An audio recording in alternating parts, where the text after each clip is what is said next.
നമസ്കാരം. S V ജേണലിലേക്ക് ഒരിക്കൽ കൂടി സ്വാഗതം. അപ്പോൾ എപ്പോഴും പറയാനുള്ളത് പോലെ തന്നെ നമ്മുടെ വീഡിയോയുമായി ബന്ധപ്പെട്ടിട്ടുള്ള നിങ്ങളുടെ അഭിപ്രായ വ്യത്യാസങ്ങളെല്ലാം കമൻറ്റുകളായി രേഖപ്പെടുത്താൻ മറക്കരുത്. നമുക്ക് വിഷയത്തിലേക്ക് വരാം. കഴിഞ്ഞ ദിവസം ഇങ്ങനെ നമ്മൾ ഇതിലേക്ക് പോകുമ്പോൾ, അതായത് ടൗൺഷിപ്പിൻ്റെ പരിപാടികളൊക്കെ നമ്മൾ കണ്ടുകൊണ്ടിരിക്കുമ്പോൾ നമുക്ക് സ്വാഭാവികമായിട്ടും നമുക്ക് തോന്നുന്ന ചില സംശയങ്ങളുണ്ട്. ഇവിടെ രണ്ട് യുവജന സംഘടനകളുണ്ട്. ഒന്ന് DYFIയും ഒന്ന് യൂത്ത് കോൺഗ്രസും പിന്നെ യുവമോർച്ചയുണ്ട്. അങ്ങനെ പോകുന്ന ഒരു വിഭാഗം കുറച്ച് അധികം യുവജന സംഘടനകളുണ്ട്.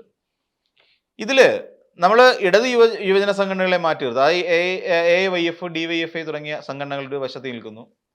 ഇപ്പുറത്തോട്ട് നോക്കുമ്പോൾ യൂത്ത് കോൺഗ്രസ് ഉണ്ട് എന്ന് നമുക്കറിയാം. എന്നാൽ ഇന്ന് കേരളത്തിലുള്ള ആളുകളോട് നമ്മൾ വെറുതെ ഒരു ചോദ്യം ചോദിക്കുക, നിങ്ങൾക്ക് ഏറ്റവും ഇഷ്ടപ്പെട്ട യുവജന സംഘടന ഏത് എന്ന് ചോദിച്ചാൽ പെട്ടെന്ന് അവർക്ക് യാതൊരു സംശയവുമില്ലാതെ കൊച്ചുകുട്ടികൾക്ക് പോലും പറയാൻ കഴിയുന്ന ഒറ്റ യുവജന സംഘടനയേ ഉള്ളൂ. ആ സംഘടനയുടെ പേര് DYFI എന്ന് തന്നെയാണ്. എന്തുകൊണ്ടാണ് എന്ന് ചോദിച്ചാൽ, ജനങ്ങളുമായി അത്രത്തോളം അടുത്ത് ഇടപഴകുന്ന ഒരു സംഘടനയും നേതാക്കന്മാരും പ്രവർത്തകരുമുള്ളത് DYFIയിലാണ് എന്ന് പറയേണ്ടി വരും. യൂത്ത് കോൺഗ്രസ്സുകാരോട് അത്രയ്ക്കൊരു മമതയില്ല. അതേസമയം DYFIക്കാർ എന്തെങ്കിലും ഒരു തെറ്റ് കാണിച്ചു കഴിഞ്ഞാൽ അത് അക്ഷന്തവ്യമായ അപരാധമായി ജനങ്ങൾക്ക് തോന്നും. കാരണം എന്താണെന്ന് പറഞ്ഞാൽ, നിങ്ങളത് ചെയ്യാൻ പാടില്ല. DYFI എന്ന് പറഞ്ഞാൽ ഒരു തിരുത്തൽ ശക്തിയാണ്. പലപ്പോഴും നമ്മൾ DYFI കമ്മിറ്റികളിലും ഒക്കെ പറയുന്ന ഒരു കാര്യമുണ്ട്. അവിടെ ഉണ്ടാകേണ്ടത് ഒരു ജനങ്ങളെ തിരുത്തുന്ന പുരോഗമന ആശയങ്ങളുമായി മുന്നോട്ട് പോകേണ്ടെന്ന ഒരു യുവജന പ്രസ്ഥാനം എന്നുള്ളതാണ് നമ്മുടെ അതിൻ്റെ ഒരു പ്രാധാന്യം. ഹൃദയപൂർവ്വം എന്ന് പറയുന്ന ഒരു പദ്ധതി നമ്മുടെ കേരളത്തിൽ DYFIയുടെ നേതൃത്വത്തിൽ നടത്തി വരികയാണ്. അത് നമുക്ക് എല്ലാവർക്കും അറിയാം. വിശന്നിരിക്കുന്നവന് ആഹാരം എത്തിക്കുന്ന ഒരു പ്രോജക്റ്റ്, ഒരു പദ്ധതി. അതിനെ വമ്പം പ്രോജക്റ്റ് എന്നൊന്നും വിളിക്കാൻ കഴിയില്ല. മുതൽ മുടക്കുകൾ വലുതായിട്ടൊന്നും ഇല്ല. നമ്മൾ വീടുകളിലേക്ക് ചെന്നിട്ട് 10 വീടുകളിൽ പറയുന്നു, അമ്മ അല്ലെങ്കിൽ ചേച്ചി, ഞങ്ങൾക്ക് ഒരു പൊതി ചോറ് നിങ്ങൾ തരണം എന്ന് പറയുന്നു. സ്വാഭാവികം എന്നോണം അവർക്ക് ആർക്കും ഒരു ബുദ്ധിമുട്ടുള്ള കാര്യമേ അല്ല. അവരുടെ വീട്ടിൽ നിന്ന് ഒരു പൊതി ചോറ്, ചിലപ്പം ആ പൊതിഞ്ഞു കൊടുക്കുന്ന ചോറിനകത്ത് ചിലപ്പം വേണ്ടും വിധത്തിൽ കറി ഉണ്ടാവില്ല എന്നുള്ളതൊക്കെ നമുക്കറിയാം. എന്നിരുന്നാൽ തന്നെയും വിശന്നിരിക്കുന്ന ഒരാൾക്ക് മൃഷ്ടാന്ന ഭോജനം എന്നുള്ള നിലയിൽ നമ്മളൊരു ആഹാരം കൊണ്ട് കൊടുക്കുകയാണ്. അതിനകത്ത് ആ വീട്ടുകാർ കഴിക്കുന്ന ഏത് കറിയാണെങ്കിലും ആ കറി നമ്മൾ അതിനകത്ത് ഉൾപ്പെടുത്തി പൊതിഞ്ഞു കെട്ടി അവരുടെ ആശുപത്രിയിൽ കൂട്ടിരിക്കുന്നവരുടെ കയ്യിലേക്ക് നമ്മൾ കൊണ്ടെത്തിക്കുമ്പോൾ ഒരു പക്ഷേ അവർക്ക് പണത്തിന്റെ ലാഭമാണെങ്കിൽ തന്നെ ഒരു ഊണിന്റെ പൈസ അവർക്ക് ലാഭം വരുന്നു. അത് മരുന്നിനായിട്ട് ചെലവഴിക്കാം. ചിലപ്പോൾ അതിന് പോലുമുള്ള പണം ഇല്ലാതിരിക്കുന്ന വിശന്നിരിക്കുന്ന ആളുകളുണ്ട്. അവരുടെ കയ്യിലേക്ക് ആഹാരം കിട്ടുക എന്ന് പറഞ്ഞാൽ വിശന്നിരിക്കുന്നതിന് അല്ലേ ആഹാരം കൊടുക്കേണ്ടത്. അപ്പോൾ അങ്ങനെ ആഹാരം കൊടുക്കുമ്പോൾ അതൊരു പുണ്യപ്രവൃത്തിയായി മാറുന്നു എന്നുള്ളത് പിന്നെ മതപരമായും അല്ലാതെയും ഒക്കെ ചിന്തിക്കുമ്പോൾ നമുക്ക് മനസ്സിലാകും. അതൊരു പുണ്യപ്രവൃത്തി തന്നെയാണ് ആഹാരം എത്തിക്കുക. അങ്ങനെയുള്ള നിരവധി പ്രവർത്തനങ്ങളിലൂടെ ഇപ്പോഴും നടത്തിപ്പോരുന്ന ഒരു പദ്ധതിയാണ് ശരിക്കും ഹൃദയപൂർവ്വം. അത് DYFIയുടെ നേതൃത്വത്തിൽ നടത്തുന്ന ഒരു പരിപാടി തന്നെയാണ്. എന്നാൽ മറ്റൊരു യുവജന സംഘടനയുണ്ട്, യൂത്ത് കോൺഗ്രസ്. അതിൻ്റെ സംസ്ഥാന അധ്യക്ഷനായിരുന്ന ഒരു വ്യക്തി ഒട്ടും ഉളുപ്പില്ലാതെ സംശയലേശം എന്നെ വിളിച്ചു കൂവിയ ഒരു കാര്യം ഉണ്ടായിരുന്നു. എന്നാൽ ഇതുപോലെ തന്നെ ഒരു സംഘടനയാണ് യൂത്ത് കോൺഗ്രസ്. അതിൻ്റെ സംസ്ഥാന നേതാവായിട്ടിരിക്കുന്ന ഒരാൾ, അദ്ദേഹം പറഞ്ഞ എന്താണ്, ഈ പൊതിച്ചോറിൻ്റെ മറവിൽ നടക്കുന്ന അനാശാസ്യം എന്ന് പറഞ്ഞു. അതായത് നമ്മൾ ഈ DYFIക്കാരെ കുട്ടികൾ മറ്റുള്ള വീടുകളിലേക്ക് ചെല്ലുന്നു, ചോറ് പൊതി വാങ്ങുന്നു, പൊതി കൊണ്ടുവന്ന് പൊതിഞ്ഞു കിട്ടി ആൾക്കാർക്ക് കൊടുക്കും. ഇതിൻ്റെ പിന്നിൽ അനാശാസ്യം നടക്കുന്നുണ്ട് എന്നുള്ളതായിരുന്നു ഈ മഹാന്റെ കണ്ടെത്തൽ. ഈ മഹാനെ, അതായത് ഈ ആരോപണം ഉന്നയിച്ച മഹാനെ ഈ പറയുന്ന അനാശാസ്യത്തിൻ്റെ പേരിൽ ഇന്ന് കോടതി കയറി ഇറങ്ങിക്കൊണ്ടിരിക്കുന്ന അവസ്ഥയാണ്. സ്വന്തം വീട്ടുകാർക്ക് പോലും മകനെ വിശ്വാസം ഇല്ലാത്തൊരവസ്ഥയിലേക്ക് എത്തി. അതാണ് യാഥാർത്ഥ്യം. അപ്പം അനാശാസ്യം പറഞ്ഞ ഒരാളെ അനാശാസ്യത്തിൻ്റെ പേരിൽ പിടിച്ചു. ഇതാണ് കാലത്തിൻ്റെ കാവ്യനീതി എന്നൊക്കെ പറയുന്നത്. എന്നിട്ടോ ഈ DYFIക്കാർക്ക് അങ്ങനെങ്കിലും പേര് പറയാനുണ്ട്, ഞങ്ങൾ ഇങ്ങനെയൊക്കെ കാര്യങ്ങൾ ചെയ്യുന്നവരാണ് എന്ന് പറയാനുണ്ട്. നമ്മൾ വയനാട്ടിലേക്ക് വരൂ. വയനാട്ടിൽ ഇങ്ങനെ ഒരു സംഭവം ഉണ്ടായപ്പോൾ DYFIക്കാർ എന്താ ചെയ്ത്, ആക്രി പെറുക്കാൻ ഇറങ്ങി. ഈ ആക്രി വിറ്റു പണം സ്വരൂപിച്ചു. ഇതാണ് അവർ ചെയ്തത്. കൂലിപ്പണിക്ക് പോയി, പച്ചക്കറികൾ വിൽക്കാൻ തുടങ്ങി എന്ന് വേണ്ട പല തരത്തിലുള്ള പരിപാടികളുമായി DYFIയിലെ കുട്ടികൾ സജീവമാകുന്ന കാഴ്ചയാണ് നമ്മൾ ഇതുമായി ബന്ധപ്പെട്ട് കണ്ടത്. എന്നിട്ട് അവർ പ്രഖ്യാപിച്ചു, ഞങ്ങളൊരു 25 വീട് വെച്ച് കൊടുക്കാം എന്ന് DYFI പ്രഖ്യാപിച്ചു. ഞങ്ങൾ 25 വീടാണ് വെക്കാൻ പോകുന്നത്, അതിന് വേണ്ട സഹായം സർക്കാരിലേക്ക് ഞങ്ങൾ ചെയ്തു കൊടുക്കും എന്ന് പറഞ്ഞു. ഇത് കേട്ടപാടെ DYFIക്കാർ 25 പറഞ്ഞെങ്കിൽ ഞങ്ങളെങ്കിൽ 30 വീട് വെച്ച് കൊടുക്കും എന്നായി യൂത്ത് കോൺഗ്രസ്. അതിനുവേണ്ടി യൂത്ത് കോൺഗ്രസ് ചലഞ്ചുകൾ നടത്തി, പായസ ചലഞ്ച്, അത് ഇത് എന്നൊക്കെ പറഞ്ഞിട്ട് കുറേ ചലഞ്ചുകൾ നടത്തി, കുറേയധികം പണം പിരിച്ചെടുത്തു. കുറേ പണം പിരിച്ചെടുത്തു എന്ന് പറയപ്പെടുന്നു. പിരിച്ചിട്ടുണ്ടാവാം. ഏകദേശം 24 കോടി അങ്ങനെ എന്തോ ഒരു തുകയാണ് അവർ പിരിച്ചെടുക്കാൻ ഉദ്ദേശിച്ചത്. അത്രയും തുക അവർ പിരിക്കുന്നു. 140 നിയോജക മണ്ഡലങ്ങളിൽ നിന്നായിട്ട് അവർ പണം പിരിക്കുന്നു. 2.5 കോടി വെച്ചിട്ട് അങ്ങനത്തെ ആണ് അവിടെ നിന്നെല്ലാം എടുക്കുന്നതെന്ന് പറയുന്നത്. അപ്പോൾ അത്രയും പണം പിരിച്ചിട്ടുണ്ടോ ഇല്ലയോ അതിന്റെ കണക്കുകളെ കുറിച്ചൊന്നും അറിയുന്നില്ല. അതിനിടയിലാണ് ഇങ്ങനെ ഒരു യൂത്ത് കോൺഗ്രസിന്റെ സംസ്ഥാന അധ്യക്ഷനായിരുന്ന രാഹുൽ മാങ്കൂട്ടത്തിനെതിരായി ഒരു പെണ്ണ് കേസ് വരികയും രാഹുൽ മാങ്കൂട്ടത്തിൽ രാജിവെച്ച് പുറത്തേക്ക് പോവുകയും ചെയ്തു. പിന്നെ അതിനെക്കുറിച്ച് ഈ ചർച്ചയില്ല, ഒന്നുമില്ല. എത്ര പൈസ പിരിഞ്ഞു കിട്ടിയെന്നോ, ഏതൊക്കെ മണ്ഡലം കമ്മിറ്റികൾ പണം തന്നിട്ടുണ്ടെന്നോ, ഏതൊക്കെ മണ്ഡലം കമ്മിറ്റികളിൽ പണം കിട്ടിയിട്ടില്ല എന്നുള്ളതിനെക്കുറിച്ചൊന്നും യാതൊരു വിശദമായ വിവരങ്ങളും രേഖകളും സമർപ്പിക്കാതെ പെണ്ണുകേസ് വന്ന പാടെ രാഹുൽ മാങ്കൂട്ടത്തിൽ രാജിവെക്കുന്നു, പുറത്തേക്ക് പോകുന്നു.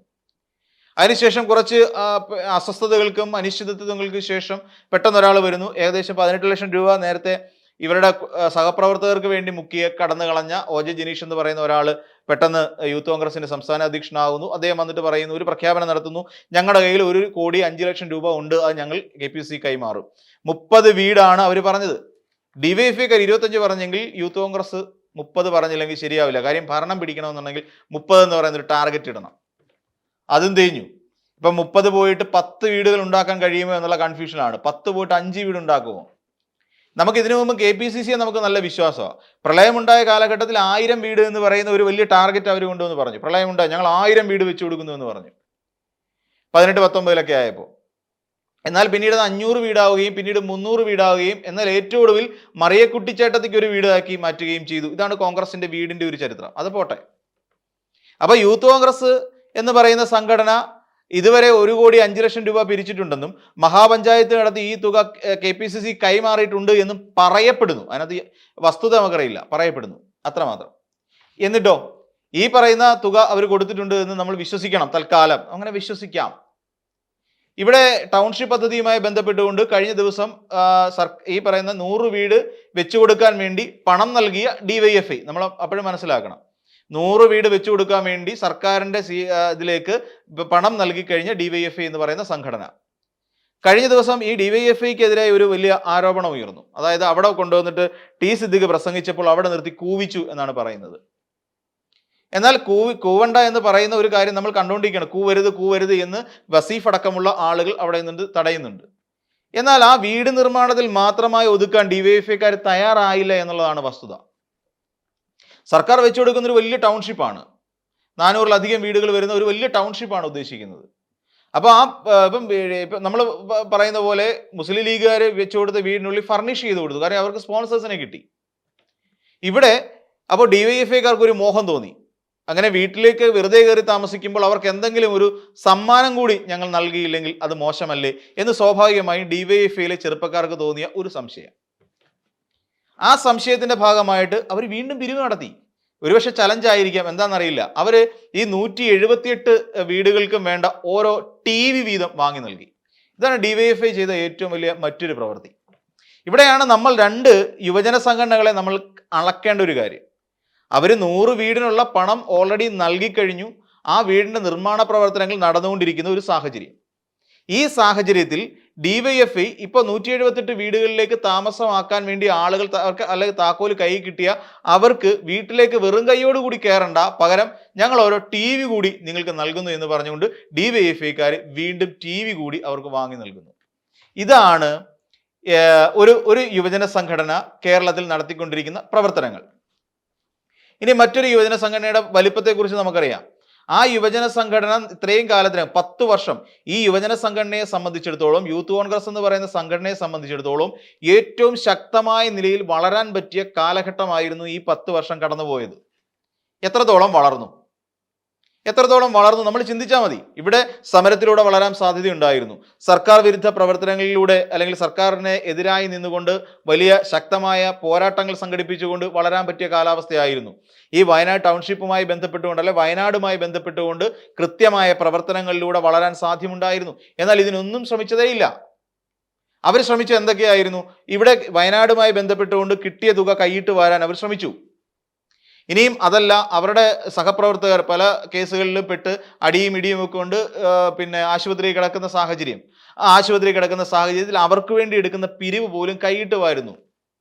അത് ഹരിതാബാബുവിൻ്റെ ഒരു പോസ്റ്റിന് മറ്റൊരു പെൺകുട്ടി, ഒരു യൂത്ത് കോൺഗ്രസിന്റെ വനിതാ നേതാവ് കമന്റ് ഇട്ടതോടുകൂടി ആ കാര്യം പുറത്തേക്ക് വരുന്നു. അതിലും കൈയിട്ടുമായിരുന്നു. അപ്പോൾ സ്വന്തം പ്രവർത്തകരെ വഞ്ചിക്കുന്നു, അവരുടെ ഫണ്ടിൽ പോലും കൈയിട്ട് വാരുന്നു. അതിനുശേഷം വയനാട്ടിലെ പാവപ്പെട്ട ജനങ്ങൾക്ക് വീട് വെച്ചു കൊടുക്കാൻ വേണ്ടി ഫണ്ട് പിരിവ് നടത്തുന്നു എന്ന് പറയുന്നു. ഫണ്ട് പിരിച്ചു. ആ പിരിച്ചതിനകത്ത് കൈയിട്ട് വാരുന്നു. എന്നിട്ട് ഈ നേതാവ് അതിന്റെ യൂത്ത് കോൺഗ്രസിന്റെ സംസ്ഥാന അധ്യക്ഷൻ പെണ്ണുകേസിൽ അകത്ത് പോകുന്നു. കേരളം മുഴുവൻ ചുറ്റിക്കറങ്ങുന്നു. നിരവധിയായ സ്ത്രീ പീഡന കേസുകൾ ഇവന്റെ തലയിലേക്ക് വന്ന് വീഴുന്നു. ഇതൊക്കെയാണ് കഴിഞ്ഞ ഒരു 10 വർഷക്കാലം കൊണ്ട് യൂത്ത് കോൺഗ്രസ് എന്ന് പറയുന്ന ഒരു സംഘടനയിൽ ഉണ്ടായ ഒരു വളർച്ച. ഇതാണ്. ആ ഫണ്ട് എവിടെ പോയെന്നറിയില്ല. ഈ ഫണ്ട് കൊടുത്തു എന്ന് പറഞ്ഞുകൊണ്ട് ഈ OJ ജനീഷ് എന്ന് പറയുന്ന പുതിയ അധ്യക്ഷൻ വരുന്നു. അതിനുശേഷം ഇതുവരെ കേരളത്തിനകത്ത് യൂത്ത് കോൺഗ്രസ് എന്ത് പ്രവർത്തനം കാഴ്ചവെച്ചു എന്ന് ചോദിച്ചാൽ ഇതൊക്കെയാണ് അവരുടെ ഒരു മാർജിൻ. അല്ലെങ്കിൽ ഇതൊക്കെയാണ് അവരെ ചരിത്രത്തിൽ അടയാളപ്പെടുത്തുന്ന കാര്യങ്ങൾ ഇതൊക്കെയാണ്. പിന്നെ പിന്നെ മന്ത്രിയെ ആക്രമിച്ചു. വീണ ജോർജിനെ കരിങ്കൊടി കാണിക്കാൻ പോയി. ഇവർ കരിങ്കൊടിയും കൊണ്ട് വിവിധ ഭാഗങ്ങളിൽ ഇറങ്ങുന്നു എന്നുള്ള അല്ലാതെ അതിനപ്പുറത്തേക്ക് ജനോപകാരപ്രദമായ ജനത്തിന് വേണ്ട ഒരു പ്രവർത്തനങ്ങളും ഈ യൂത്ത് കോൺഗ്രസ് എന്ന് പറയുന്ന ഒരു യുവജന സംഘടനയിൽ നിന്നുണ്ടായിട്ടില്ല. ഇതാണ് രണ്ട് യുവജന സംഘടനകൾ തമ്മിലുള്ള വ്യത്യാസം. ഇവിടെ നമ്മൾ നോക്കിക്കഴിഞ്ഞാൽ മനുഷ്യന് വേണ്ടി നിലനിൽക്കുന്ന ഒരു യുവജന സംഘടനയും മറ്റൊന്ന് വെറുതെ കാശുണ്ടാക്കാൻ വേണ്ടി മാത്രം നിൽക്കുന്ന ഒരു യുവജന സംഘടനയും. ഇങ്ങനെയാണ് രണ്ട് യുവജന സംഘടനകളെ നമ്മൾ പരിഗണിക്കേണ്ടത്. അതിൽ ഏറ്റവും കൂടുതൽ ഒരു പക്ഷേ ഇത് കാണുമ്പോൾ ഏതൊരു കേരളീയനെ സംബന്ധിച്ചിടത്തോളവും, അതായത് ഇപ്പം ഒരു പിന്നെ ഡിവൈഎഫ്ഐക്കാരനാവണമെന്നില്ല, ഒരു കേരളീയനെ സംബന്ധിച്ചിടത്തോളം ഇവിടെ അവർ അത്രയും 100 വീടിന് പണം കൊടുക്കുകയും ചെയ്തു. ഇത് കൂടാതെ 178 വീടുകളിലേക്ക് ഇന്ന് താമസിക്കാൻ പോകുന്ന ആളുകളുടെ കയ്യിലേക്ക് ഓരോ TV കൂടി വെച്ചു കൊടുക്കുന്നതാണ് യഥാർത്ഥത്തിലുള്ള ജനകീയ അല്ലെങ്കിൽ ജനകീയ പ്രവർത്തനം അല്ലെങ്കിൽ പൊതുപ്രവർത്തനം എന്ന് മാലോകരെ കാണിച്ചു കൊടുക്കുന്ന ഒരു കാഴ്ചയാണ് ഡിവൈഎഫ്ഐ കഴിഞ്ഞ ദിവസം വയനാട്ടിൽ വെച്ച് നമുക്ക് കാണിച്ചു തന്നത്. അത് തന്നെയാണ് ഒരുപക്ഷെ ഡിവൈഎഫ്ഐ എന്ന് പറയുന്ന ആ ഒരു 4 അക്ഷരം ജനങ്ങളുടെ മനസ്സിൽ ഒരു വികാരമായി കത്തിപ്പടരുന്നതിന് ഒരു കാരണം അത് തന്നെയാണ്. ഇന്ന് ജനങ്ങൾ ആരെങ്കിലും, പൊതുജനം, സാധാരണക്കാർ ആരെയെങ്കിലും അടിയുറച്ച് വിശ്വസിക്കുന്നുണ്ടെങ്കിൽ, അല്ലെങ്കിൽ ആരുടെയെങ്കിലും വാക്കുകൾ ശ്രദ്ധിച്ച് കേൾക്കുന്നുണ്ടെങ്കിൽ, അല്ലെങ്കിൽ ആരുടെയെങ്കിലും പ്രവൃത്തികളെ ശ്രദ്ധാപൂർവം കാണുന്നു, പ്രതീക്ഷയോടെ കാണുന്നുണ്ടെങ്കിൽ ആ ഒരു യുവജന സംഘടനയുടെ പേര് എക്കാലവും ഡിവൈഎഫ്ഐ എന്ന് തന്നെ ആയിരിക്കും. കാര്യം അവർക്ക് ആഹാരം വരെ എത്തിച്ചു നൽകാൻ, അല്ലെങ്കിൽ അവർക്ക് രക്തം വേണ്ട സമയത്ത് അവരിലേക്ക് രക്തം കൊണ്ടെത്തിച്ചു നൽകാനൊക്കെ എപ്പോഴും സദാ സേവന സന്നദ്ധരായിരിക്കുന്ന ഒരു സംഘടന എന്നുള്ള ഒരു പ്രശസ്തി അല്ലെങ്കിൽ ഒരു പ്രസക്തി എപ്പോഴും ഡിവൈഎഫ്ഐ എന്ന് പറയുന്ന ഒരു സംഘടനയ്ക്ക് ഉണ്ടാവും. അതുകൊണ്ട് ജനം കരുതുന്നത് ഡിവൈഎഫ്ഐക്കാർ ഒരിക്കലും തെറ്റ് ചെയ്യില്ല എന്നാണ്. ആ തെറ്റ് ചെയ്യില്ല എന്ന ആ ജനത്തിന്റെ ആ വിശ്വാസം കാത്തു സൂക്ഷിക്കാൻ നമ്മുടെ കേരളത്തിലെ ഓരോ ഡിവൈഎഫ്ഐ പ്രവർത്തകർക്കും അതിന്റെ ഉത്തരവാദിത്തമുണ്ട്. അപ്പോൾ മറ്റൊരു വീഡിയോയുമായി നമുക്ക് വീണ്ടും കാണാം.